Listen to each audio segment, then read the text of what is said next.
All right, teachers, let's talk about a classic classroom challenge. One we've all seen, how do we help our students get all those brilliant, jumbled up ideas out of their heads and organized onto the page? Well, today we're going to dive into a great solution. Sound familiar? That blank page stare?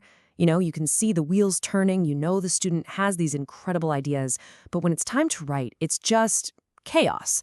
It is such a common struggle, but the good news is there's a really powerful tool that can help. And that solution is the four-square writing method. Seriously, it's a simple visual strategy that can completely change how your students approach writing. It really takes them from that feeling of chaos to total clarity. So, what is it exactly? Well, at its heart, Foursquare is a pre-writing technique. It's a visual, hands-on tool that helps students literally map out their thoughts before they even write a single sentence. You can think of it like a blueprint for whatever they're about to write. And the best part is just how versatile it is. This isn't just for one kind of essay or for one grade level. It really boosts their organization, helps them structure ideas, and maybe most importantly, it builds that confidence they need to become strong, independent writers. All right, so you're probably thinking, this sounds great, but how do we actually do it? It's incredibly simple, I promise. Let's walk through the 5 basic steps to building and using a Foursquare organizer. And here they are. It really just boils down to this: draw, place, add, elaborate, and write. Just 5 simple actions that create a really powerful framework for pretty much any writing assignment. Let's break each one down.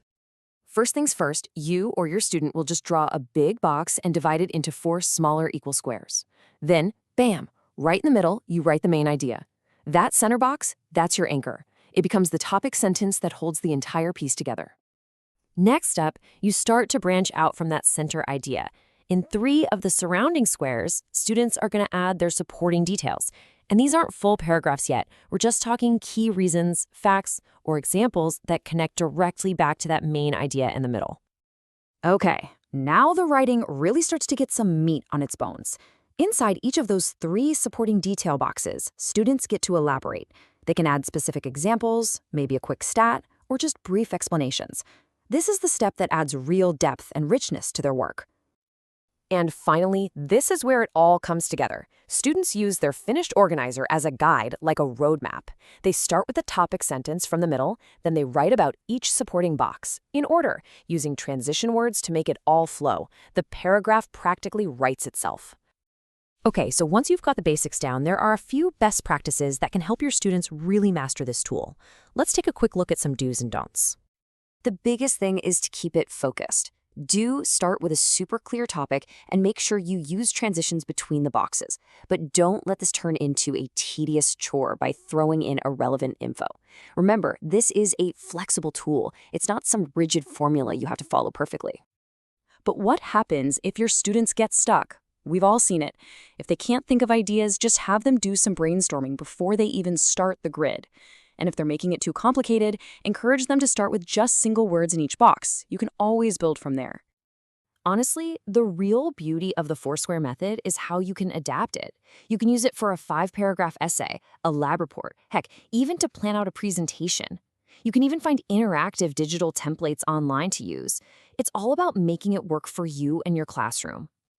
So, when we put all this together, what's the ultimate goal here? Because it's really about more than just neat organization. It's about empowerment.